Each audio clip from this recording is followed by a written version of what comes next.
Hey guys, so I literally pray to God that He gives me the strength to be able to say what I need to say without crying the whole time. But I do realize I have been trending today, and things have been said about me to all my true supporters and followers.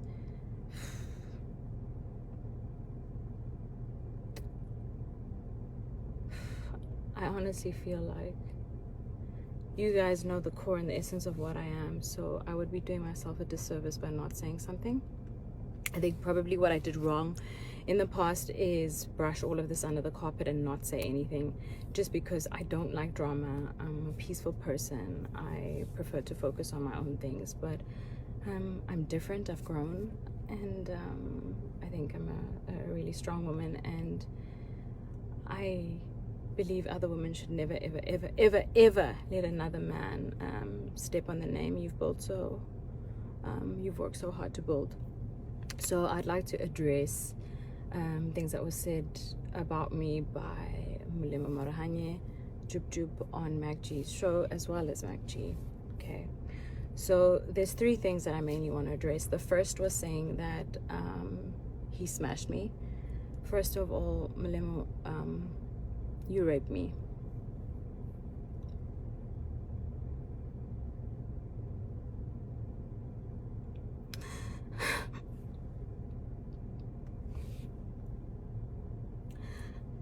I was raped for 2 years solidly. So please don't make it sound like it was a relationship. I was absolutely afraid to leave. Afraid of the power that your mother had in being around you at the time. I was aware of the stifling and sifting of money your mother was doing with Oprah. So, and also what you guys did in terms of Muti and medicine, which you made me believe my life would be a danger if I spoke up. So, no, you didn't smash me. You forcefully opened my legs and forced yourself on me numerous times for 2 years, and made me believe I had no way out. In that time, I had an abortion, of course, because there was absolutely no way I would have a child that was forcefully given to me. And the most painful part about all of this is that I was a virgin. And I told him at the time, I had told JubJub that I was a virgin, and I planned to be a virgin until the day I got married. And the first time he raped me, the next morning, I had been trying to get hold of my friend the whole night who lives in my building, but the next morning when he eventually did open the door, and he can be a testimony to this, is Richard Lukunku, you know, I came to you because I didn't know what to do, and I came to you crying for help.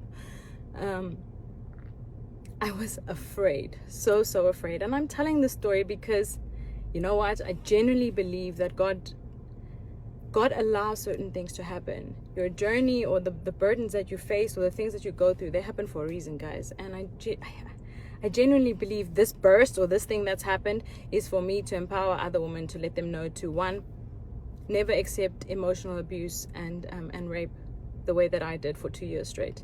And also, if it has happened to you, turn your life into something really, really strong and powerful, which I have done, and I've really tried to mind my own business. But what I will not stand for is for you to degrade my name. I don't understand why you have an interview and you have to speak about me.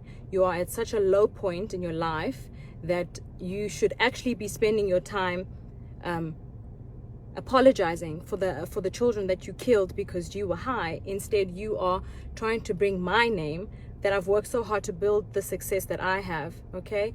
The woman that you knew back then, she doesn't exist, okay? I'm no longer afraid. You cannot bring me down, break me apart. Yes, you may have raped me for 2 years solidly. And I want people to know the criminal that you really are. I really wish, you know, that you served a longer jail time, that you were still in prison. You know, just to describe, I've actually never spoken about this. I've never even opened about, I've told my husband in bits and pieces of this time in my life, because I think I actually blocked it out because it was so traumatic to me.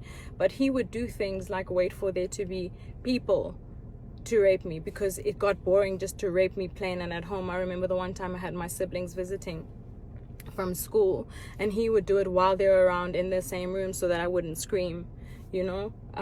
I want people to know the kind of person that I dealt with. God, this is so not on brand. What the you know, so I will not allow my name to be dragged in the dirt and to have some man speak about me like, you're so smooth, you managed to smash me. You didn't smash me, you raped me. You raped me, and I was still a good enough person, and I never ever spoke about it. I focused on my own and carried on with my own life. But what I will not do is let you destroy my name. I wrote a few notes so that I don't forget everything. And the other thing that you said is, I left you because I saw a picture with Kelly. I just want people to know that I left because he tried to kill me. He suffocated me. He literally suffocated me. And I remember that day so vividly. It was like, I prayed to God for the strength to kick him off, which I did. He had locked all the doors. He would lock me in the house sometimes, take my car, monitor my movements. I was in varsity at the time. I would not always be allowed to have my own car. I wouldn't be allowed certain friends.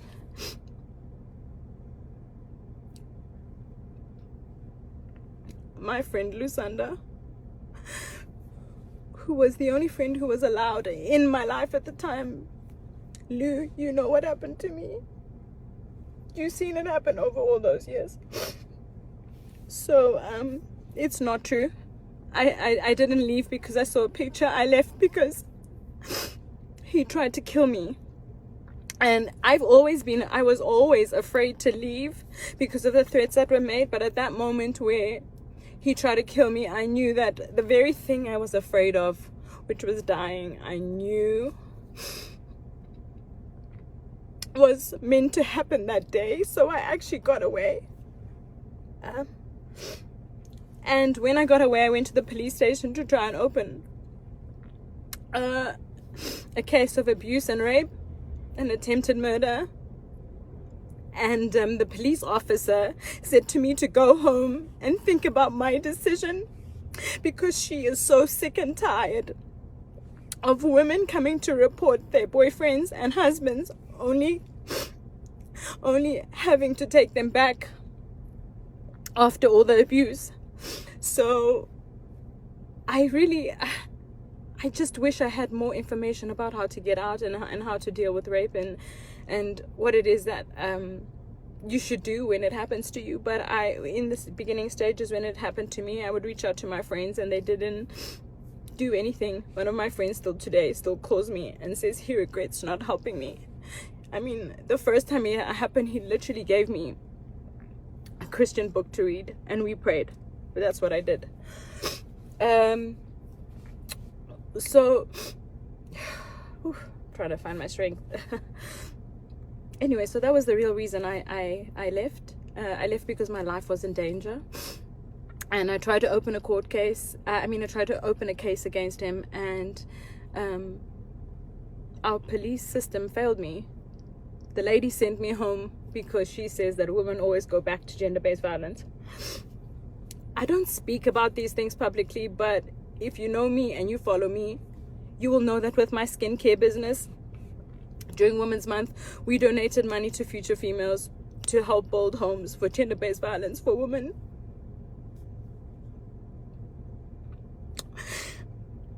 For women who have been victims to gender-based violence. This is a cause I am extremely passionate about. And it's enough. My name will not be destroyed by a man ever again. The other thing that I would like to address, sorry, my phone cut, is saying that I specifically came to visit Mulemo in prison on some personal visit. Alright, so DJ Spoo, actually, I do a lot of charity work. DJ Spoo called me and said, would I be keen to do some charity work? There are some prisoners in the cells who have decided to change their lives around, who have been studying, and they're having a graduation. So I actually went there for a charity event. I had no idea that Molemo was one of the criminals locked up in that very prison. I had no idea he would be there. I had no idea there would be media there. I went there for a charity event, and in fear, I panicked. He asked for a photo. I took the photo and did my best to smile. But I did not go there to visit him. So, speaking in public, telling people that I came there to come and have a personal visit is not true. The other thing I want to say is, one of his close friends had reached out to me because there was a funeral, and he said to me, Amanda, hey, we haven't heard from you in a long time. You know, what happened to you? And I said, well, you know, to be blatantly honest, your friend has been raping me. I endured rape for 2 years, so I don't ever want to see him again. And he said, why didn't you say something? Because we've had so many out-of-court settlements for him doing similar things to different women. So, Mac G, Molemo, Marahanyo, JubJub, both of you, for the fact that you, especially Mac G, you find gratification of not verifying facts for your own personal gain and financial standing, when you could potentially be destroying people emotionally, not knowing what they have been through. I urge any woman who have been abused, raped by both Magji or Molemo to come forward. And Kelly Kumala, I just want to say, I believe you. And I think you're an incredible mom. I don't need to know the details because I endured the trauma myself. And I know you probably fought to be alive too. So, you know, any woman who've endured any abuse from MacG, from Molemo JubJub, because I genuinely believe that it takes an abuser and someone who condones gender-based violence to have been able to conduct an interview like this and to speak of women in such a manner. It is 2021, guys. It is not okay anymore. Okay, we may have accepted your abuse before. Our parents and grandmothers before us may have accepted it, but this stops here. Okay, I am the example. If there's any of those women who have been abused by these men, I urge you to please DM me, come forward, and we will fight them together, because I'm not afraid anymore. Okay, and evidently they're using my name in their interviews for relevance, because I'm quietly focusing on my career, which is very successful at that. God has been so good and gracious to me, but I also believe that God would have not allowed these things to happen to me if there wasn't a purpose and a reason for it. Okay, so if you've gone through this by these men, please reach out to me and we'll fight them. We have a very big problem of gender-based violence in this country, and I think that the change will only start if we start to speak up. It needs to stop, guys. It's not okay. And you need to know that if you have been a victim of this and this has happened to you, you have not done anything wrong. And it is absolutely okay to stand up for yourself. And it doesn't matter what anybody thinks. And don't worry, my biggest thing was, would people believe me? That was my biggest thing. And the second thing was, would it affect my work? You know, as a female, I genuinely believe we're always fighting double time against the opportunities that men have. So I didn't want to create any problems for myself. I just wanted to make sure that I was successful at all costs. And although that's what I may have wanted, I realized that I literally stored this under a rug, and I hoped that I would forget about it, but I never dealt with it. And listening to a podcast like that, having it played back to me, I cannot believe that somebody would fabricate that amount of lies Malemo, I don't know. Obviously, I know why. This is for clout. He has my attention. You wanted my attention. You got it. But this time, you're getting my attention, and I'm fighting for every single person who has been abused, harassed, and raped. It stops here. It stops now. You no longer have to accept this. And MacG, you will no longer use a female's name for your financial game. Your publicity of your podcast is not more important than the safety of our women. Okay, the change starts with us. If we don't protect our women, which you two have both done a terrible job at doing, I'm going to change that narrative. Okay, it stops here. It stops now. I'm actually really proud of myself for speaking up about this and telling my story. For years, I was traumatized. I remember literal flashbacks of my younger sister and I literally running away from the house because we were afraid. We were afraid of what would happen to us.